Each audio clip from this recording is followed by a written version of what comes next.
जय शनिदेव जय श्री राम भाइयों। आज का जो हमारा विषय है कुआं का गुप्त धन, इसके बारे में आज हम चर्चा करने वाले हैं, विश्लेषण करने वाले हैं।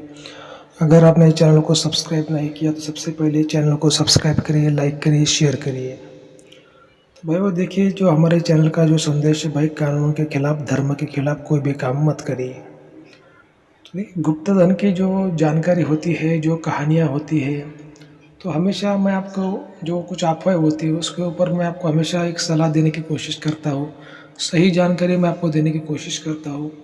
इसी वजह से मैं आपको कहता हूँ कि भाई अपने चैनल को सब्सक्राइब करिए, लाइक करिए, शेयर करिए, क्योंकि ऐसी जानकारी आपको, ओरिजिनल जानकारी आपको कहीं भी सुनने को नहीं मिलेगी। तो भाई वो क्या सबको मालूम है कि जो पहला जो ज़माना था उसमें बैंक लॉकर नहीं थे। जो कीमती चीज़ें होती है, कीमती धातु होती है, सोना चांदी पैसे, और रखने को कोई जगह नहीं थी। डाकू लोग ज़्यादा थे, तो लोग क्या करते थे, फिर घर में, ज़मीन के अंदर, खेत में, ज़मीन के अंदर कहीं भी गड़ा हुआ धन रखते थे। लेकिन कुछ ऐसे भी लोग थे भाइयों, जैसे राजे महाराजे, सरदार लोग, शाहूकार लोग, या फिर कोई डाकू लोग, वो क्या करते कि ऐसा अलग अलग जो जगह होती है, रहस्यमय जगह होती है, उसमें खजाना रखते थे कि उनका जो खजाना बड़ी मात्रा में होता था वो कोई उसको लेके ना चला जाए। तो इसके लिए वो क्या करते, चोरी चुपके से ऐसी जगह पर रखते थे कि भाई किसी को जल्दी ना पता चले कि इसमें वो खजाना है, इसमें माया है, इसमें धन है। तो जो कुआं है, ठीक है, जो कुआं है होता है, वो पहले ज़माने में कुछ इतने होशियार लोग थे कि ज़मीन के अंदर कुआं बनाते थे और वो कुएं में गड़ा हुआ धन रखते थे, खजाना रखते थे।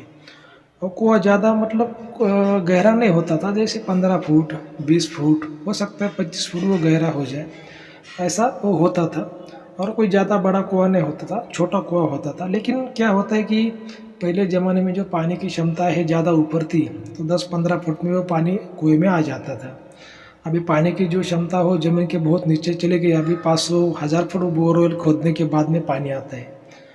लेकिन भाई वो जो कुआं होता है, कुआं में पहले ज़माने के लोग जो धन को रखते थे, वो कैसे रखते थे आपको मैं बताने की इसमें कोशिश करने वाला हूँ। अभी देखिए, इसमें क्या होता है ना कि जैसे मान लीजिए कोई 15-20 फुट का कुआं है। कुएं के साइड में कुएं की दीवार होती है अंदर से, और दीवार के अंदर से उसको एक घर बना के उसमें वो धन को रखते थे। जैसे कुएं में तो आपको दिखेगा भाई पानी है, लेकिन उसके साइड में वो धन का खजाना होता था। मतलब वो दिमाग ऐसा, जैसे अभी देखिए जो आज का जो ज़माना है, इसमें लोग कैसा दिमाग लगाते हैं, जिसके पास में 2 नंबर का पैसा है तो अपना जो स्विस बैंक है, कोई अमेरिका, कोई दुबई, मतलब जो बाहर देश के जो बैंक है, उसमें जब भी लोग पैसा ट्रांसफ़र करते हैं, उधर पैसा भेजते हैं। कोई लोग घर में पैसा रखते हैं, तो कोई जो बाथरूम का पाइप होता है वो बाथरूम के पाइप में पैसा डाल देते हैं। कोई अपना जो सोने की गद्दी होती है उसमें पैसा डाल देते, कोई गेहूं की बोरी में पैसा डाल दे। मतलब अलग अलग दिमाग अभी भी लोग लगाते हैं। जब मोदी साहब ने जब वो नोटबंदी किया था, तो बहुत से महिलाओं के पास में घर से किसी के 5,000, 10,000, 50,000 घर से पैसा निकला था। अब उनके घर में पैसा था, लेकिन घर के लोगों को मालूम नहीं था। जब नोटबंदी हो गई, तब वो महिलाओं ने, जो महिलाएं थी घर की, उन्होंने पैसा निकाला। तब वो घर के जो पुरुष थे उनको पता चला कि आपने घर में ये पैसे थे। देखिए, हर किसी का जो दिमाग होता है अलग अलग। अभी भी जो ज़माना चल रहा है इसमें हर किसी का दिमाग अलग होता है। वैसे जो पहला जो ज़माना था उसमें भी हर लोगों के अलग अलग दिमाग होते थे। कोई ज़मीन के अंदर गड्ढा खोद के रखता था, तो कोई खेत में रखता था गड्ढा खोद के, कोई कुएं में, कोई तालाब में। अभी अपने अपने वो दिमाग की बात है। लेकिन क्या हो जाता है ना भाई, जैसे आज के ज़माने में अगर हम पैसा रखते हैं तो उसकी हम सेफ्टी करते हैं, कोई ताला लगाते हैं। वैसा वो ज़माना था कि ज़मीन के अंदर जब आप धन को रखते थे तो उसके ऊपर टोटका शक्ति का पहराव कर देते थे। और वो एक ऐसा ज़माना था कि उस टाइम पे पढ़ाई लिखाई ज़्यादा नहीं थी। ये 100 साल, 200 साल, 300 साल, 500 साल पुरानी बात है। तो उसमें टोटका का जो असर था बहुत था, तंत्र मंत्र शक्ति का पावर था वो बहुत ज़्यादा था। कोई बीमारी भी आ गई तो तंत्र मंत्र आयुर्वेद से उसको दूर करते थे। उस समय में इतने कोई बड़े बड़े हॉस्पिटल, डॉक्टर नहीं थे।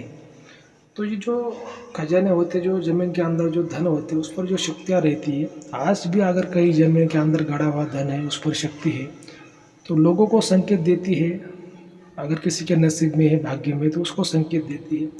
उस संकेत को समझना बहुत ज़रूरी हो जाता है। अभी कोई कोई लोग बात को समझते हैं, कोई लोग बात को नहीं समझते।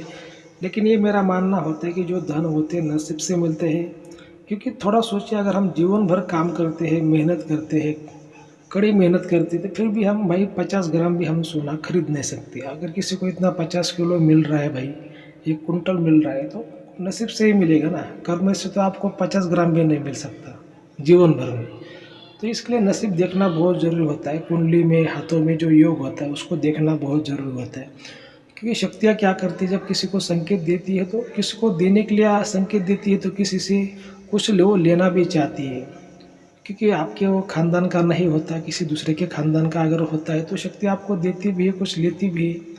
आप अपने जो संतान होते हैं उनको आप फ्री में प्रॉपर्टी देते हो, लेकिन दूसरों के संतान को आप फ्री में कैसे प्रॉपर्टी दोगे? आप उनसे कुछ, वो प्रॉपर्टी के बदले आप उससे कुछ पैसा भी लोगे ना। तो ये बातों को सब देखना पड़ता है। जब शक्ति आपको संकेत दे रही तो कुछ वो देना भी चाहती है, लेना भी चाहती है, क्या करना चाहती है, हर बात को देखना पड़ता है। अभी देखिए, ये जो बातें होती है इसके लिए अच्छा गुरु, अच्छा पंडित, तांत्रिक के पास में आपको सलाह लेनी पड़ती है। अगर आपने जीवन में आपके गुरु किया है, अच्छा गुरु किया है, तो वो भी आपको सलाह देता है, आपका उस बारे में आपको ज्ञान देता है।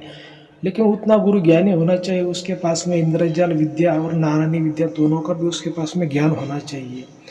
अगर दोनों का भी, वो गुरु के पास में दोनों भी विद्याओं का ज्ञान है, तो आपको सही में आपकी मदद कर पाएगा, आपको सही में ज्ञान दे पाएगा। और इसके लिए बहुत ही ईमानदार, बहुत ही वफादार गुरु होना चाहिए। क्योंकि ये जो काम होते हैं लालच से नहीं किए जाते। अक्सर लोगों को लगता है कि भाई लालच से हम इसको निकाल लेंगे, घर परिवार में खाएंगे, लेकिन ऐसा नहीं होता। ठीक है, इसमें जो होते हैं दान धर्म पुण्य के लिए भी इसमें ये जो खर्च करना पड़ता है, कम से कम आधे से ज़्यादा भी खर्च करना पड़ता है। मतलब भाइयों, जो मैं आपको जो बार बार हमेशा कहता हूँ कि गुरु करिए। गुरु का यही हमारे जीवन में एक मतलब होता है, एक फ़ायदा होता है कि गुरु हमेशा हमें अंधकार से उजाले की ओर लेके चला जाता है, अच्छा हमें ज्ञान देता है, सही रास्ता बताता है। तो ये बातें होती है भाई। और ये जब मैं आपको बोलता हूँ कि भाई इसके क्या संकेत होते हैं, कैसे संकेत होते हैं, इसके बारे में भी हमने यूट्यूब पर बहुत सी वीडियो हमने अपलोड किए हैं। ये जो शक्तियाँ होती है, अगर कहीं पे धन है, खजाना है, तो बिल्कुल आपको संकेत देती है। लेकिन वो संकेत आपको समझता है, आपको याद में रहता है, नहीं रहता, ये आपके दिमाग का वो पावर है। अभी किसी किसी को सुबह क्या खाया वो शाम को भूल जाते हैं, और कोई कोई लोग 10 साल का भी उनको याद में रहता है। हर किसी का दिमाग जो होता है अलग रहता है। लेकिन ये बात इतनी आसान नहीं होती। जो छोटे मोटे जो तांत्रिक होते हैं वो गुमराह हो जाते हैं, शक्ति उनको गुमराह करती है, और वो समझ नहीं पाते भाई सही में क्या है, सही बात है, गलत बात है। और ऐसे कामों में क्या होता है, जब कोई तांत्रिक किसी के घर पे काम करता है, उसका फ़ायदा तो नहीं होता, उसको कुछ मिलता तो नहीं है, लेकिन वो शक्ति फिर उसको भी परेशान करती है, या फिर जो घर के लोग होते हैं उनको परेशान करती है। और इतना परेशान करती है कि बहुत फिर वो शक्ति परेशान करती है। शक्ति को कभी भी छेड़ना नहीं चाहिए। अगर आप बोलते हैं ना कि भाई शेर को अगर मारना है तो पूरा शेर को ख़त्म कर देना, लेकिन शेर को जख्मी नहीं करना कभी। जो घायल शेर होता है बहुत खतरनाक होता है। तो ये बातें ऐसी रहती है भाई, इस बात का आपको याद में रखना है। अभी भाई जो लोग, मुझे बहुत से लोग पूछते हैं कि भाई इस पर कौन सी शक्तियाँ होती है गुरुजी, शक्तियाँ कौन से प्रकार की हो सकती है? इसमें कुछ भी शक्तियाँ होती है, पशु, प्राणी, पक्षी, इंसान, आत्मा, देवता, किसी भी रूप में शक्तियाँ उसमें वो लोग बिठाते हैं। अब वो शक्तियाँ कैसे बिठाते थे, तो वो पुतला करते थे, और पुतला जिस रूप का होता था उस रूप की शक्ति वो धन पर रहती है। अब इसके बारे में हमने बहुत सी यूट्यूब पर वीडियो हमने अपलोड किए हुए हैं। लेकिन मेरा आपको बार बार कहना होता है कि भाई आपका जो परिवार है, माता पिता बीबी बच्चे, ये आपका असली धन है। किसी भी धन के पीछे मत भागिए, कानून के खिलाफ, धर्म के खिलाफ कोई भी काम मत करिए।